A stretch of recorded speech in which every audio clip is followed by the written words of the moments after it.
We explore everything. जय श्री राम। स्वागत है आप सबका हाई डेफिनेशन ज्ञान में। आज हम बात करने वाले हैं कुछ ज़िंदगी के तथ्यों के बारे में। वीडियो में जाने से पहले अगर आप हमारे चैनल पर नए हैं तो लाइक करें, सब्सक्राइब करें, शेयर करें और बेल आइकन को ज़रूर से दबाएं। चलिए हम बात कर लेते हैं अपनी वीडियो के बारे में। आज हम बात करेंगे मंत्र के विषय के बारे में। मंत्र क्या होता है? हम सभी मंत्र पढ़ते हैं, हम सभी जानते हैं कि मंत्र एक चीज़ होती है, मंत्र एक शब्द होती है। क्या होती है? आप कैसे समझेंगे कि मंत्र क्या है? कोई अगर आपको बोलता है कि आप इस मंत्र का उच्चारण करें तो आप क्या समझते हैं उससे? मंत्र क्यों बोला जाता है? मंत्र का अर्थ होता है सलाह। किसी भी चीज़ का सलाह किसी को देना हो तो वो मंत्र के ज़रिए दे सकता है। जैसे कि आपने देखा होगा हमारे कॉन्स्टिट्यूशन के अनुसार मंत्री एक शब्द है। मिनिस्टर को हिंदी में मंत्री बोलते हैं। मंत्री उन्हें बोला जाता है जो सलाहकार होते हैं और मंत्र उन्हें बोला जाता है जो सलाह होते हैं। जो मंत्री के द्वारा सलाह दी जाती है उसे मंत्र कहते हैं हम। तो आप समझ रहे होंगे ये चीज़ कि मंत्र मतलब सलाह होता है। एक मंत्री जो हमें करने को कहता है वो हमारे लिए सलाह होता है और दूसरे अर्थ में मंत्र होता है। इसलिए अगर आप किसी भी मंत्र को पढ़ते हैं, जानते हैं, समझते हैं तो पहले आप ये समझें कि वो एक सलाह है, आपके लिए एक ज्ञान है। ज्ञान के आधार पर उसे आप पढ़ सकते हैं, जान सकते हैं, समझ सकते हैं। जब तक आप किसी मंत्र के अर्थ को नहीं समझते हैं तब तक ये समझिए आप कि वो मंत्र का जप करना व्यर्थ है, निरर्थक है। इसीलिए क्योंकि उस मंत्र का अर्थ आप नहीं समझ पा रहे हैं, आप ये नहीं जान पा रहे हैं कि आपको करना क्या है।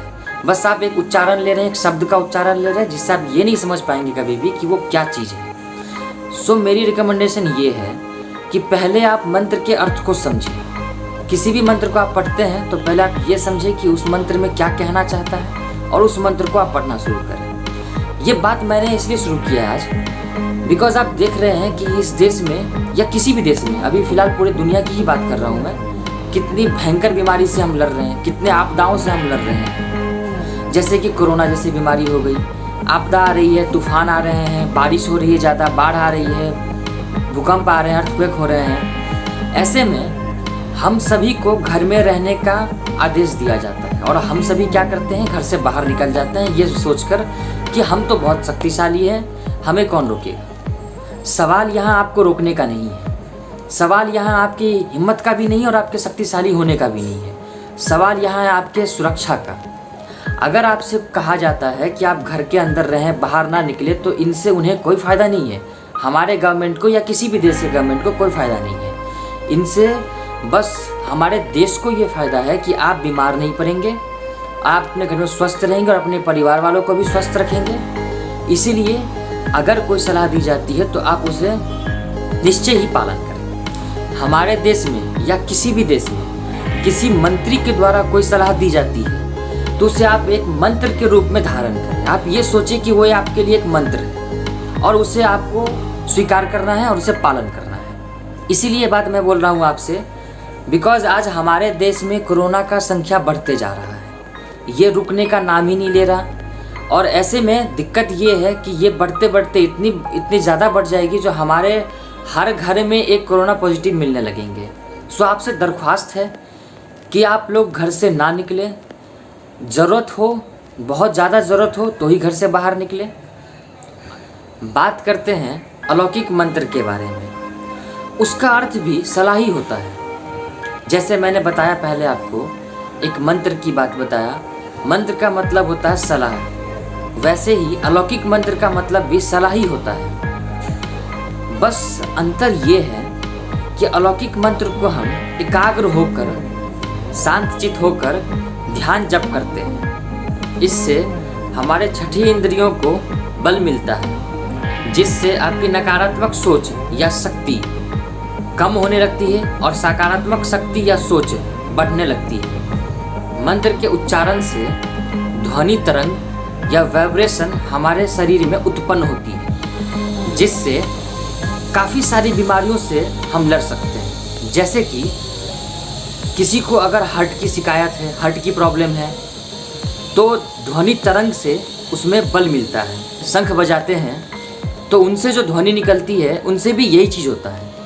हम पूजा पाठ के लिए शंख बजाते हैं और साइंटिफिक रीज़न से देखा जाए तो उनसे एक ध्वनि निकलती है जिसकी वजह से आसपास के सारे कीटाणु, नकारात्मक सोच, ऐसे बहुत सारे विषाणु, जीवाणु जो होते हैं वो खत्म हो जाते हैं। इसी की वजह से हम लोग शंख बजाते हैं। सेम एज इट इज़ यहाँ भी है कि अगर आप मंत्र का उच्चारण करते हैं ज़ोर ज़ोर से तो आपके अंदर एक ध्वनि तरंग पैदा होती है, जिसकी वजह से काफ़ी सारी बीमारियों से आपको लड़ने में बल मिलता है। आप लड़ सकते हैं उन बीमारियों से, जैसे आपका हार्ट का प्रॉब्लम हो गया, कोई डिजीज़ है अगर आपके अंदर, वो डिजीज़ को किल करने में वो काफ़ी हेल्प करेगा। और आँखों की रोशनी बढ़ाता है, सुनने की ताकत बढ़ाता है। इसीलिए हमें मंत्र का उच्चारण हमेशा करना चाहिए। मंत्र के उच्चारण से जो ध्वनि पैदा होती है वो हमारे शरीर के रक्त प्रवाह को नियमित करती है। ये जानकारी आपके लिए महत्वपूर्ण होगी। जो ध्वनि तरंग हमारे शरीर के मेरुदंड या रीढ़ के हड्डियों द्वारा यात्रा करती है। और आप जानते होंगे स्पाइनल कॉर्ड या मेरुदंड हमारे ब्रेन का सहयोगी ब्रेन है, जो हमारे ब्रेन के व्यस्त होने के वक्त वो हमारे शरीर को संभालता है। तो इसीलिए ध्वनि तरंग हमारे शरीर के मेरुदंड द्वारा यात्रा करती है और इसीलिए हमारे शरीर के रीढ़ की हड्डी को सीधे रखने की निर्देश दी गई है। मंत्र की शक्ति, ध्वनि की शक्ति हमारे मेरुदंड द्वारा पूरे शरीर में और सातों चक्र में समा जाती है और हमारे शरीर को स्वस्थ, सुंदर, नकारात्मक शक्ति रहित और तेजवान बनाती है। आत्मबल क्या है? ये क्या किसी दुकान में मिलती है या किसी पेड़ पे लगता है या किसी के घर मिलता है? क्या है ये आत्मबल शक्ति? हम सभी सुनते हैं कि आत्मबल शक्ति कम है उसमें या आत्मबल शक्ति ज़्यादा है उसमें। तो ये आत्मबल शक्ति है क्या?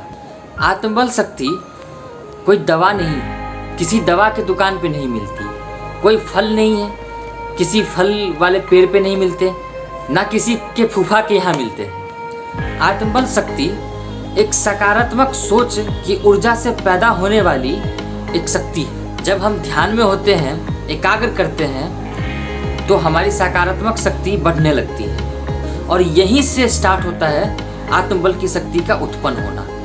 यहीं से हमारी आत्मबल शक्ति उत्पन्न होना शुरू होती है। तो इसीलिए ध्यान करें, ध्यान करना ज़रूरी है। आत्मबल की शक्ति यहीं से मिलती है, एकाग्र की शक्ति यहीं से मिलती है, किसी एक चीज़ पर ध्यान रखना यहीं से होती है।